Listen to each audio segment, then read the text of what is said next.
American Idol's Top 30 revealed. Did your favorite singers survive Hollywood Week? Want to know something kind of crazy? The winner of American Idol Season 24 is someone on the list you're about to see.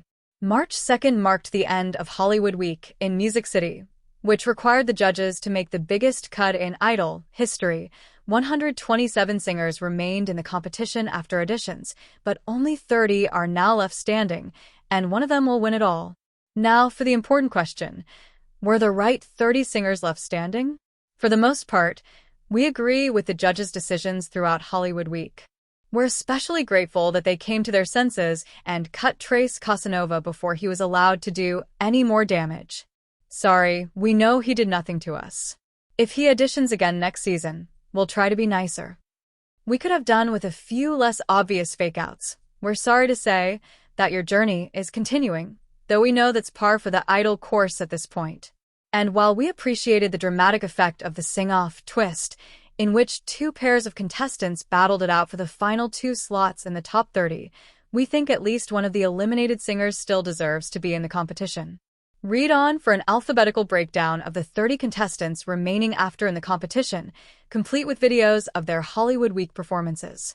When you're finished, vote for your favorite singers in our poll and drop a comment with your thoughts on Season 24 thus far.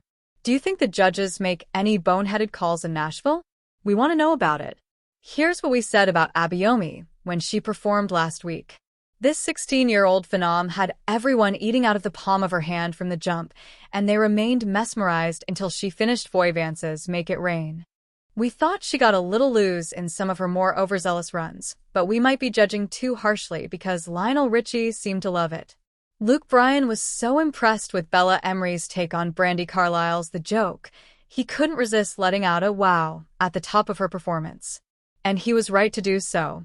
While everyone in the top 30 can sing, Emery is one of the few that feels like a true artist, one with plenty of personality to back up her powerful pipes. She catches us as someone who brings a fresh perspective to the competition, and we appreciate that. Here's what we said about Braden Rumfeldt when he performed last week. The judges were excited for Rumfeldt's return, and they were not disappointed.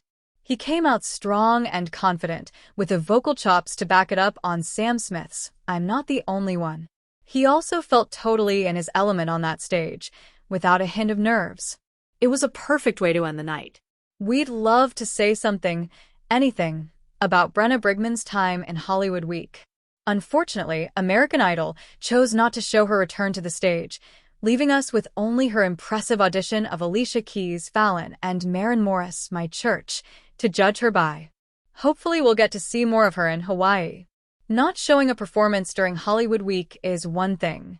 We get it, there were 127 people left to sing, so some moments are bound to wind up on the cutting room floor. But Brianna Yancey was barely shown in the auditions. In fact, she had such little screen time in the first round, they didn't even show the name of the song she auditioned with. We liked what he heard, but we'd also like to hear more. A lot more. Why is American Idol gatekeeping her? If we're talking purely about voices, Brooks has got to be one of the most fascinating contestants this season. If you weren't looking at the screen, you would think that a seasoned female country artist was performing Sam Berber's Drowning. But no, it was Brooks. And we mean that as a compliment for the record.